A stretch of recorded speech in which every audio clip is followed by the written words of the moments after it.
Greetings, my name is Phoenix Jefferson. Today I will be walking you through my senior capstone project, which is formally called Place of Peace, but the name I've taken on for this project is Grounded, a community landscape. So, a little bit about the name, Grounded. It seeks to address kind of the community landscape and how we can ground this landscape in a built reality and also some core integral themes. So, my first theme is resourcefulness.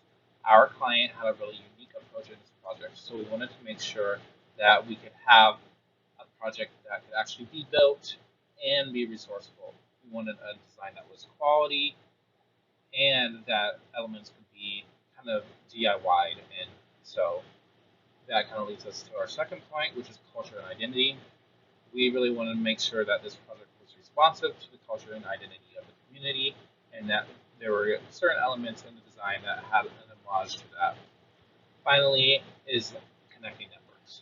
So there's existing networks in the community in terms of different features such as the community center, urban horticulture, and the surrounding Black History Walk. So we wanted to kind of connect all those elements together and build upon the existing networks. So if you would like to, you can scan at the following QR code and have a virtual video walkthrough of the site if that's something you're interested in. So, building upon resourcefulness. Our client was Amana Unidad. They're a nonprofit organization in South Bend, Indiana.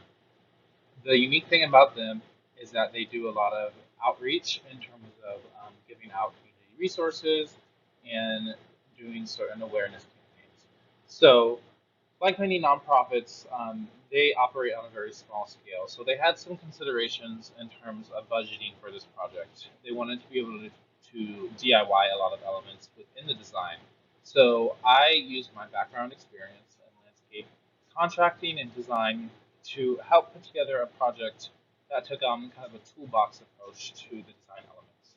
So I've given them many precedent images and typologies and resources to pick from so that they could evaluate, where they want to make certain cost decisions and implications. So that's kind of what this graphic on this slide is showing you here. And I've also put together a cost estimate for the organization, and I've consulted with the landscape contractor on the accuracy of that cost estimate and what are some ways in which the design can be actually designed to be more affordable from the beginning. All right, so for the analysis and planning portion of my project, a lot of it surrounded kind of, it was a really, well, let me start with this. It was a really small site design. So we wanted to maximize space within the design. We wanted to encourage people to kind of wander around the site and also maximize programming space. So really understanding modularity in the orientation of the space was kind of a big concept. There aren't that many spaces within the overall design. Primarily, everything gathers around being flexible and just having general gathering spaces, but with a little bit of different character between each. The site prior to development is a blank slate, so there's not really any grading changes at all. There were little considerations in terms of outside context, just some viewsheds that we wanted to preserve within the site. So really, it was about what we're going to actively change, and we wanted to build upon the existing networks and improve certain elements within the design, such as shade and access. All right, this takes us to the final plan for the project. So the landscape intervention. So this design, it's very modular. Everything is, built. It will be built to scale. The client is going to take forward this project. So we wanted to really incorporate durable materials into this design, maximize spatial value, increase shade, increase horticultural opportunities. Really, this is just an amalgamation of all these different factors in the final site design. So now I'll take you kind of through the different aspects of the design. All right, so first we have the hardscape and masonry establishment. So part of what I did for this project for the client was to help them understand each phase of the project development and how they should go through it, as since they have a non-traditional kind of hierarchy going on in terms of client, contractor, designer relationship. So I had kind kind of outlined in each of the steps who should be the key players in each stage of the game. So I, have suggested to them this is something they can take on themselves, the hardscape and masonry establishment. So I'm showing them within the renderings, what is this process specifically going to look like, and what are some of the. I've kind of sketched through all the design elements and shown them in our meetings, shown them like how to build and the means and methods of construction within the site. So I couldn't produce formal construction documents for them, but I was able to get them kind of as close as possible for this project. So here on the diagram to the right hand side, you'll kind of see what is the establishment schedule I kind of set forth and where can different affordances be made in the site. All right, next is our planting establishment.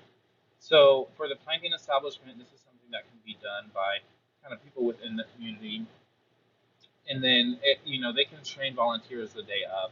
So I've kind of outlined for them a formal planting plan, but also kind of what planting techniques they need to employ, what are the tools, how they should prioritize planting establishment, where they should prioritize planting establishment in different zones. So this is what this slide speaks about. All right, then that takes us to the formal planting plan. I've kind of already pointed out where are the key species in the design that I think they should bring into the space.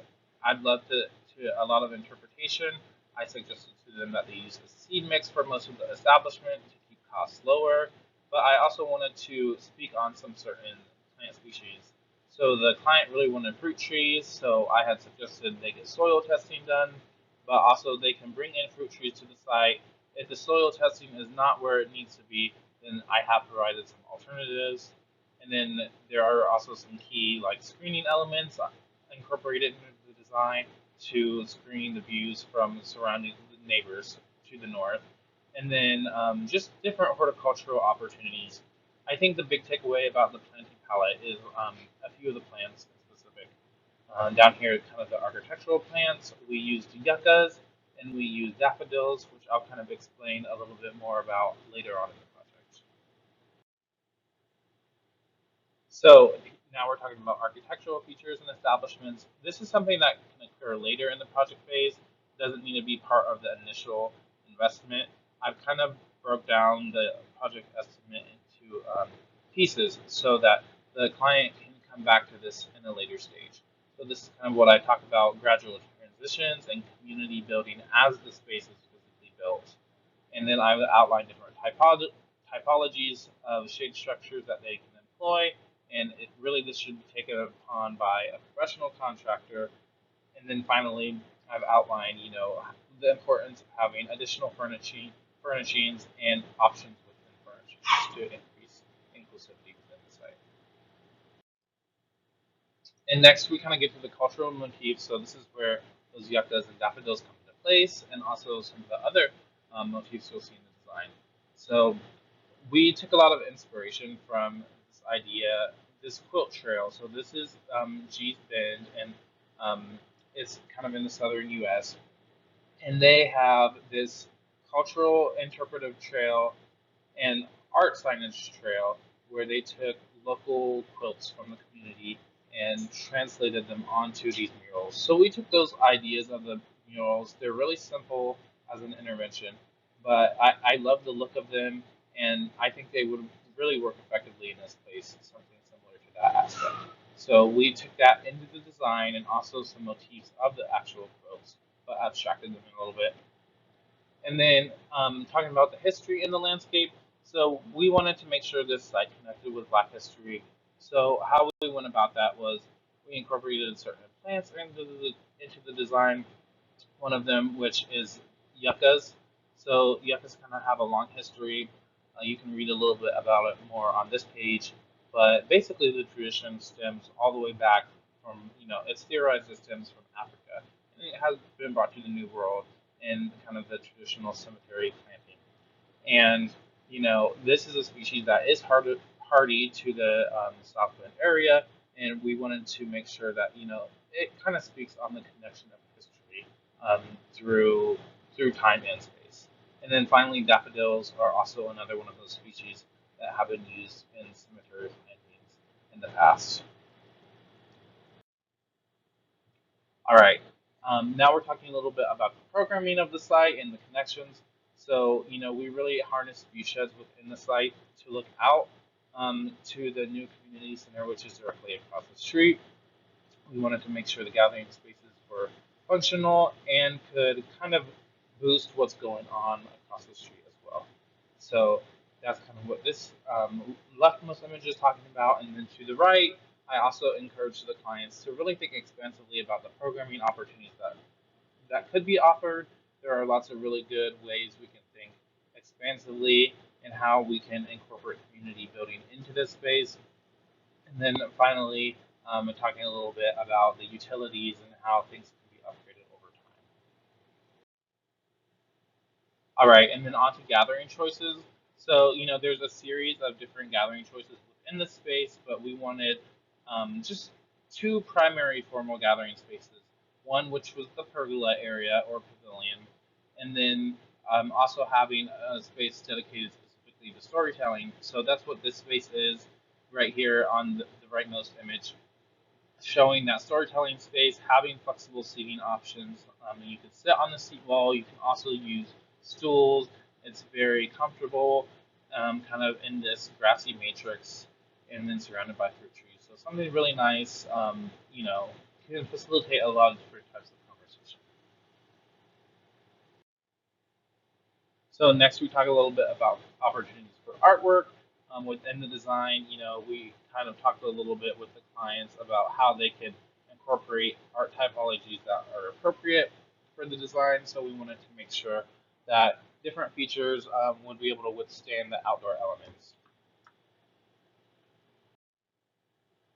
Next you see the quilt theme again. So we took some, I did a lot of literature review on kind of the quilting typologies that were present, and I kind of built this abstraction of a quilt design that incorporated certain motifs into the hardscape design.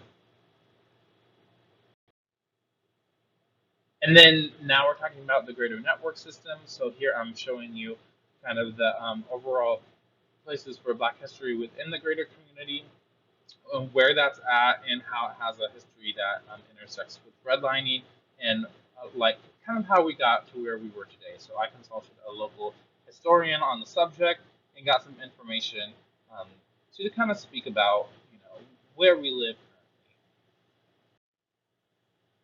And then finally, talking about connectivity, building upon connectivity. So on the leftmost image, I'm showing you how we plan to increase ADA access and also traffic safety within the community on the site scale, and then actually expanding the theme off-site. So painted crosswalks were an idea that the client really liked.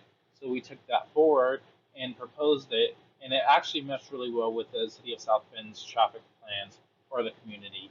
So building these are not, it's just paint that would be used for these crosswalks, but the act of painting these crosswalks as a community is something that is really nice as an element, and it will have to be continually built upon. But really, it enhances placemaking, traffic safety, and just brings more artwork into the space. And then finally, talking about existing historical signage in the community. So there's the Black History Walk kind of runs up next to the site. So we talk a little bit about painting the sidewalks actually in front of the historical areas to build upon that. And then finally, I'm just showing the client where they should kind of what the priorities should be in terms of crosswalk improvements, where they might have difficulties, doing the crosswalks, and then also how they can connect to actual